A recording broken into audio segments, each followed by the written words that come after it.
everyone, and welcome to Operation Brutal Swarm. I'm Camille Salazar-Hadaway, and today we're talking Nighthaven.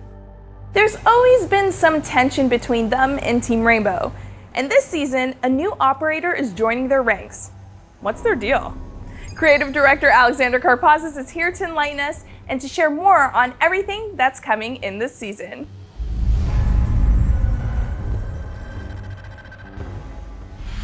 Season 3 Operation Brutal Swarm is a huge season for us. It's setting a lot of the foundational pillars that we want to build off of in the coming seasons. And so there's some big stuff coming. We have Grim, who's a new operator from Singapore, who's joining Nighthaven, who's a fantastic, aggressive intel gatherer.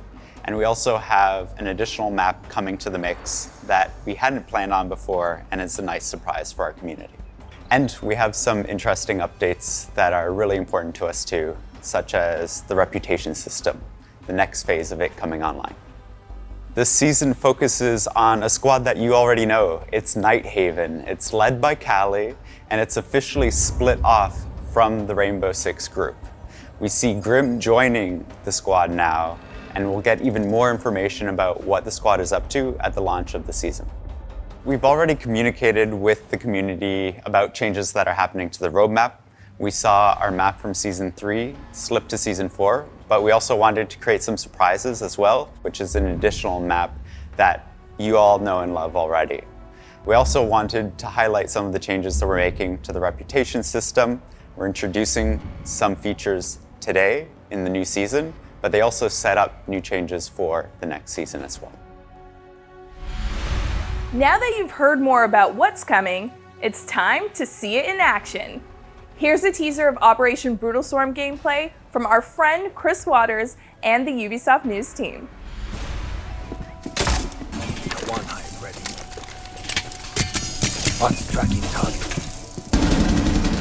Things are looking grim for any defenders who like to stay undetected as Operation Brutal Swarm brings a new intel gathering operator to the attack. His name is Grim, and his K1 Hive launcher gadget can reveal enemy positions from a safe distance with bees. Micro air vehicles, technically, but once you're in the swarm and getting pinged repeatedly, you'll have bigger problems to deal with. Operation Brutal Swarm is also introducing the Stadium map into the competitive pool, as well as updating the Recoil system and making weapon attachments more impactful. Plus, a new Impact EMP grenade arrives to give more attackers the power to turn out the lights. All this and more is coming with Operation Brutal Swarm, and your deeper look at it all continues now. Grim joins the attackers with a high-tech gadget that can shake up the defenders' positions.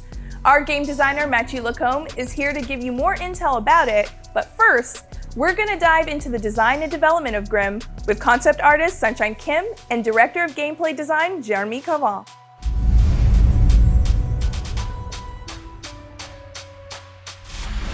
Our character concept artist NJ Tutai, who worked on iconic Seas operators such as Sledge, Valkyrie, Lion, and Nook, has brought us another amazing design for our newest operator, Grim. This one was an interesting assignment for us because Grim is a very traditional, grounded soldier who might not be seen as a member of Nighthaven at first sight. We see this traditional soldier like Grim standing among all these colorful operators, which creates this interesting dynamic. And Grim's supposed to be a little bit outcast, and he needs to stand out a little bit. So it creates an interesting question: why does this guy belong to Nighthaven? What makes Callie trust this guy? It was really fun to explore this character and the designs based on this dynamic. We wanted his design to really reflect the history of Grim's life, the countless battles and missions that he's been through. So we researched a lot of MMA fighters and athletes to really capture that history of a veteran soldier. What I personally really like about Grim is that he's a big, giant, buffed guy that, as far as I remember, we don't really have this kind of silhouette, at least in Asian male characters in our game just yet. So to create Grim's device, there is something that we always wanted to add into Rainbow Six, and these are microtech gadgets. We thought that that was a very rich fantasy that could lead to really interesting visual experiences. Grimm's gadget is made of a few parts. The tracking device is a microtech bot. We call it B-bot. It can fly in the air, it's battery powered, and it can last for a couple of seconds. In idle position, this bot is plugged into a bulletproof electronic canister. And when this canister lands on a valid position, the swarm spreads out of it. This canister is protected by a projectile that can open when it's stuck on a valid surface. And finally, we wanted to play with the mix between low-tech and high-tech to create a unique identity for this operator. And that's why we gave him this over-the-shoulder classic launcher that he used to throw the projectile. We really like the feeling when you are inside the swarm. We really love this feeling, and we are thrilled to present that to our player today. The K1 Hive launcher is Grimm's gadget. It's a over-the-shoulder bazooka kind of launcher.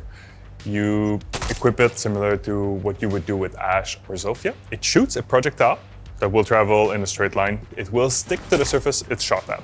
Once it sticks to a surface, it will release a canister. If it's on the floor, it will just open. The effect will take place there. If it's stuck on the wall, it will propel it down on the floor. So the effect will be generated from this canister. The effect itself is a swarm of bots, really a cloud of robotic bees.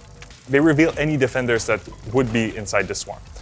They will be tracked in live action, so the red mark will follow them as they move around.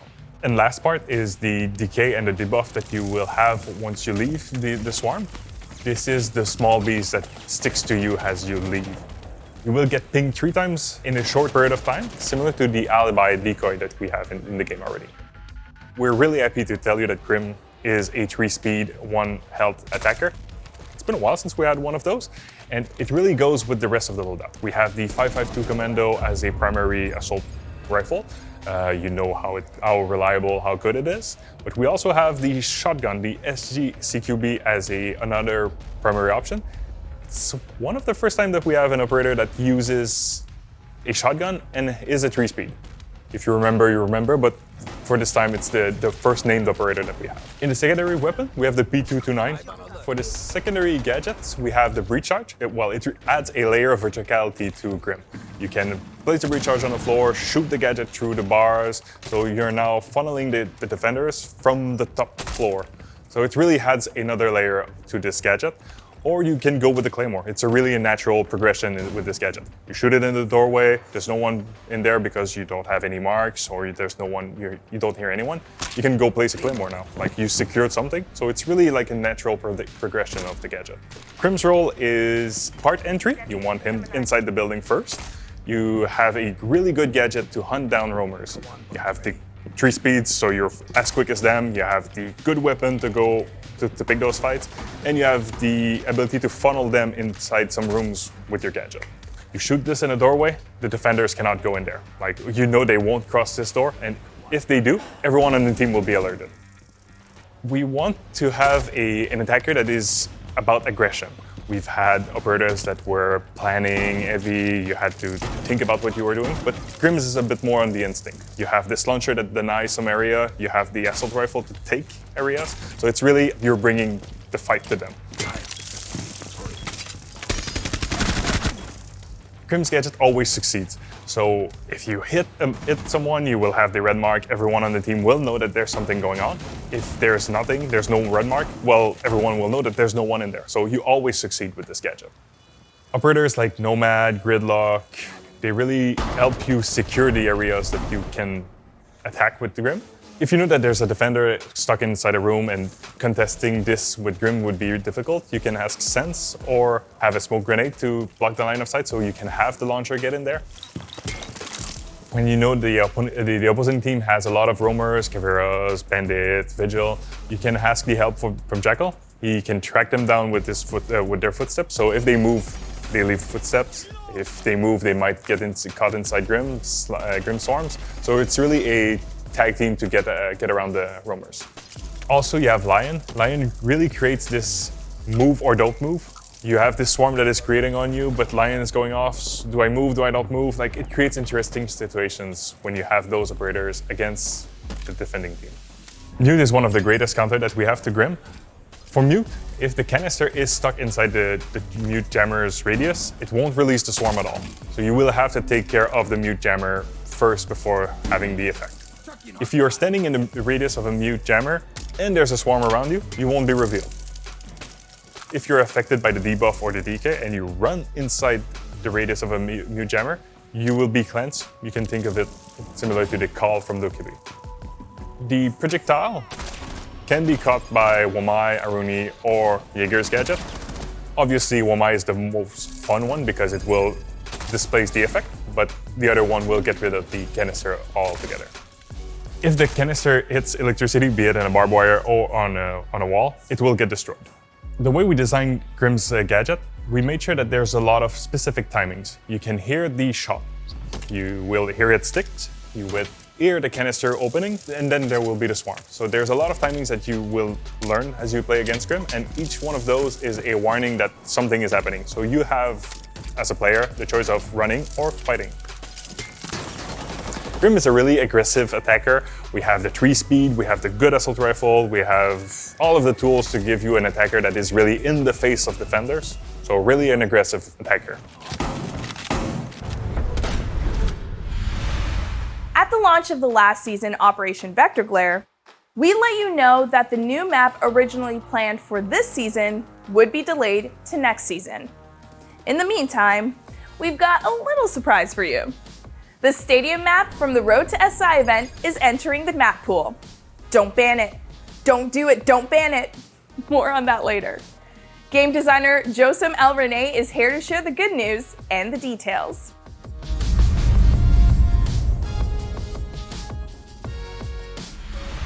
Originally for Season 3, we planned to bring you the Singapore map, but we needed some more time to tweak and finish our polished path. So instead, we will be bringing you something else, the stadium map. So the stadium maps are usually only available during the Road to SI event, but it was kind of a missed opportunity to have them only available a couple of weeks while they are full-blown maps.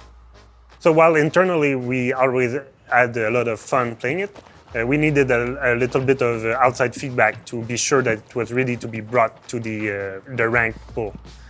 So we asked a couple of pros to workshop and talked with us, and they had a lot of positive feedback about the map.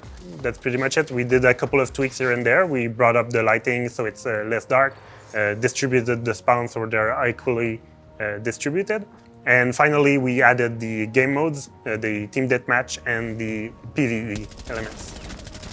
We are very excited to bring you this map as a ranked map or even a casual. It will be available on all playlists, mainly because it is a familiar yet different feeling, because it's two maps that are merged together, something that our players know, but also there are some flavorful elements like the bulletproof glass, the fact that they are merged together. So it will bring a lot of exciting gameplay from our players. It's always fun to spawn from the gantry, going down toward the map itself. It's a safe and secure spawn that allows you to enter from unconventional ways. The team is always working on player behavior features. It's important to us, and we know it's important to you. Here's Player Protection and Game Security Director Emmanuel Larive to tell you about the next phase of the reputation system, as well as a long-awaited feature, the ability to report cheaters during match replay.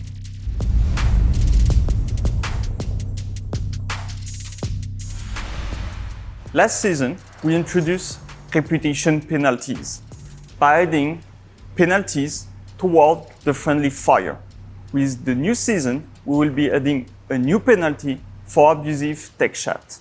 So the people that are abusing the tech chat by sending hateful and abusive content will be detected, they will be reported by users, and repeated offenders will be under this new penalty. When the sanction will be triggered on the player, the penalty will occur on several matches.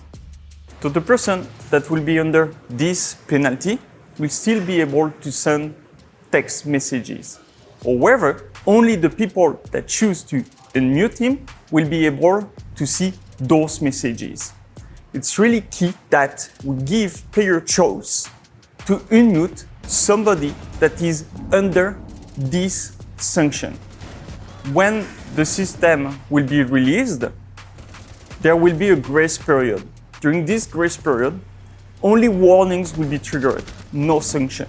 After this grace period, repeated offender will be under this penalty. The goal will be to remove and reduce the amount of hateful and abusive content that you are receiving through the text chat. We want to create a positive environment for everybody. It is key. Communication in your game is key, and we want to provide a safer environment.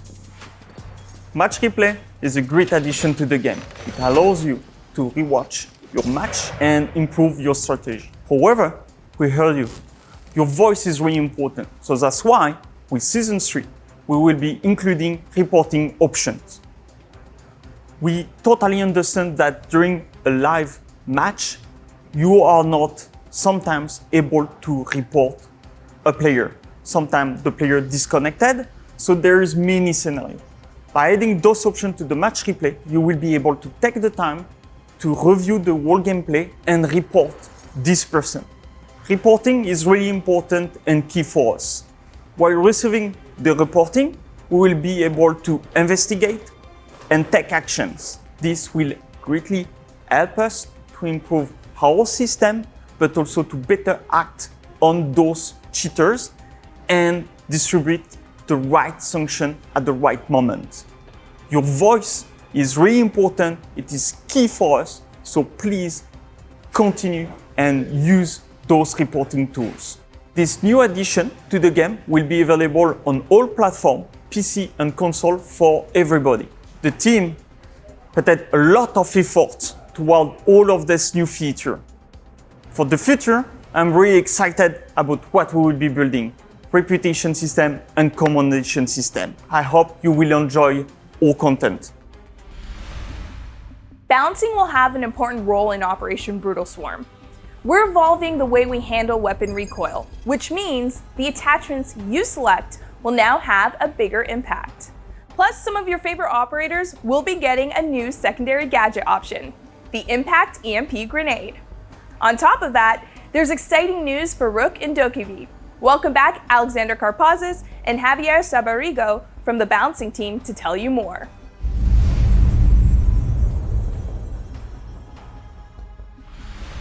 So in Brutal Swarm, this is our season of balance. We're taking a good hard look at our weapon handling, and recoil systems, which are scary topics to talk about, but they're very important for our game. One of the biggest changes we're making is separating the balancing between the PC world and the console world. Console will now be tuned separately than any other changes that we're doing on PC right now. And that's to make sure that we have player comfort in mind for all of the changes that we do want to make for console. That means all of the other changes we're talking about today only affect PC. We're making some changes to the recoil system. What we're looking at with vertical recoil is a stepping ladder of phases for these weapons. For ARs and SMGs, you'll see there's 3 phases, and at each phase, you'll get an increase in recoil. For LMGs, this is even stronger, especially for LMGs on high-capacity magazine weapons. Here, with the horizontal recoil, you can see that the changes aren't as drastic. However, it goes by the same philosophy. The longer that you hold down the trigger, the more horizontal sway that you'll get with any AR, SMG, and LMG. We are now making sure that burst fire is the favored way to approach any kind of one-on-one interaction. We looked at sustained fire, and it has a lot of randomness that doesn't answer to what the core of Siege is, which is tactical gunplay. So the big differences here is the longer you pull down the trigger, the more you'll have in recoil. We always want to encourage strategy, holding the correct angle, and crosshair placement over holding down the trigger and spraying and praying. And that's why these changes are focusing on burst fire, making sure that you make a decisive shot and you hit it, so that we don't reward luck as much as we reward skill in the game. Another reason why this is a big change for us is the idea of bringing customization and the tools to players to make the decisions they want to make when it comes to their loadout. We're really opening up customization and attachments this season because of these changes. If you want to deal with recoil, we give you new options. Muzzle brake and flash hiders are coming to all of these weapon families. We're also bringing more grips, angled and vertical, and more scopes than ever before. That means that you can build your loadout the way that you want to play, and it means that you're not stuck with a meta weapon. The other thing we're looking at too is making sure that every piece of customization is meaningful, that you actually have real choice between them all. Silencers now will be available without the damage debuff, making it that much more interesting to play with. With all of these new changes, we have a new ecosystem of weapons for players to play with. You can figure out what works for you, and it gives new freedom to how you want to play the game, and it also focuses on the tactical gameplay that we have in Siege.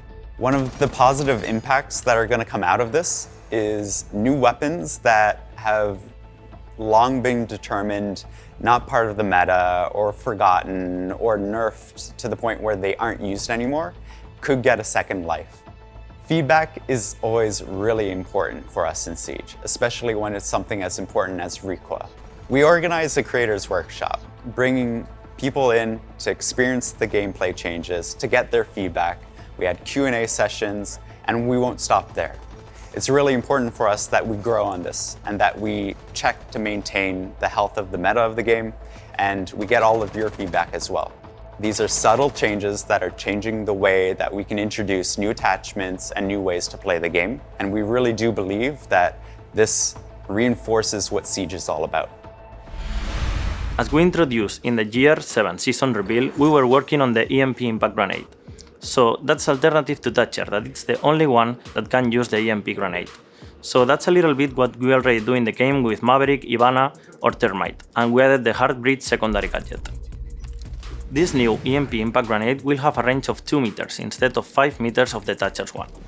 Also, gadgets and electricity will be disabled during 9 seconds instead of 15. It will work as an impact, so it detonates on impact. Thatcher, for sure, will continue being the main operator to disable electricity. The operators that will have the EMP impact as the third option are Sledge, Montaigne, Blackbird, Dokaebi, Lion, Gridlock, Nock, Osa, and the Recruit, and will be equipped with 2 gadget units. We hope that this change will have a positive impact on our players, because they will work on more situations to win the match, and also they will be able to play Thatcher with his cool loadout. We know that you had a little preview of this feature during the last test server, so we are going to introduce it right now. If the operator falls into DBNO while wearing an armor plate from Rook, they will be able to use the withstand ability. Once the withstand animation is finished, the operator will revive with 20 health points. The objective is to give more value to the Rook's armor plate, which can help us a lot if we fall into DBNO during the round. The Dokaebi logic bomb was not affecting the operators on the support mode, so from now, the dead operators will be affected as the live ones, but the logic bomb cannot be interrupted. With this change, we will be giving more importance to Dokaebi's ability and will be more consistent. We've got 2 more new features to highlight that are coming this season. A new map ban system and a significant upgrade to the tactical map. From our Barcelona studio, here's game designer Robert Cole to share more details.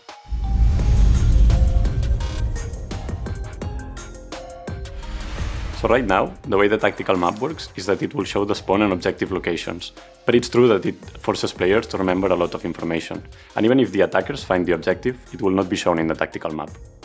We're doing a couple of quality of life changes to display the location of the objective once the attackers find it during the preparation phase. The attackers will also be able to see a list of potential objectives by the defense and also an icon next to the locked objectives. This will help players with their map knowledge, and it will also show previously hidden information that maybe more experienced players already knew.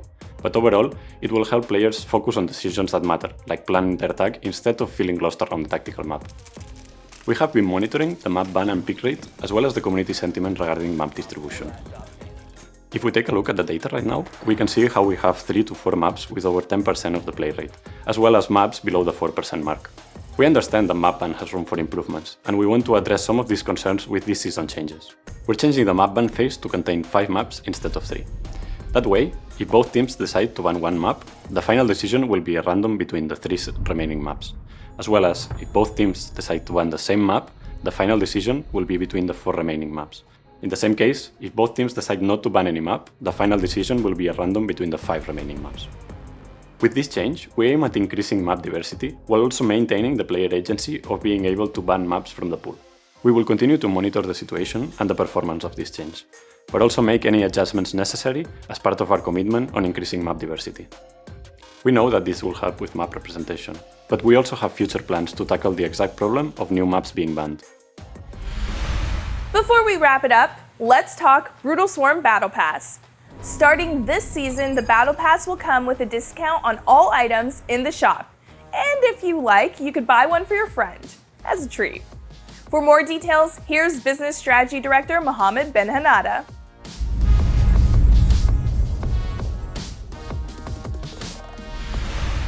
We're truly excited to bring back one of the perks that was in the year pass prior.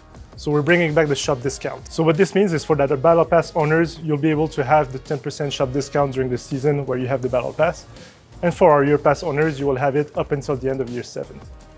This 10% discount will apply on any items on the shop, whether it's on Arxis credit or Renown. So this means alpha packs, collection packs, elites, or esports items. All of this will be at a 10% reduction.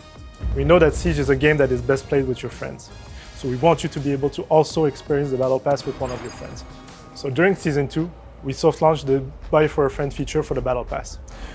We're more confident in the system now, so in Season 3, we're deploying it everywhere.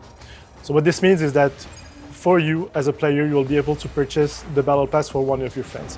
For the moment, buying the Battle Pass for one of your friends and gifting it is actually going to be only for the same platform as you. But looking in the future, once we'll be cross-platform and cross-progression, this is something that we'll be looking at. The only condition that you have for buying a Battle Pass is that you have to be friends with a person for more than 90 days for now. So the buying for a friend is a feature that we'll be looking into expanding to other type of categories in the future. So maybe we'll look into esports items, elites, but for now, we'll gather your feedback on how it performs around the Battle Pass. And finally, here's when you could play Operation Brutal Swarm on the season test server. Tomorrow. Starting August 22nd, players can suit up as Grim and put his new gadget to the test. Be sure to share your feedback on R6Fix, and thanks for sticking around to the end for our One More Thing. Castle Elite. Enjoy!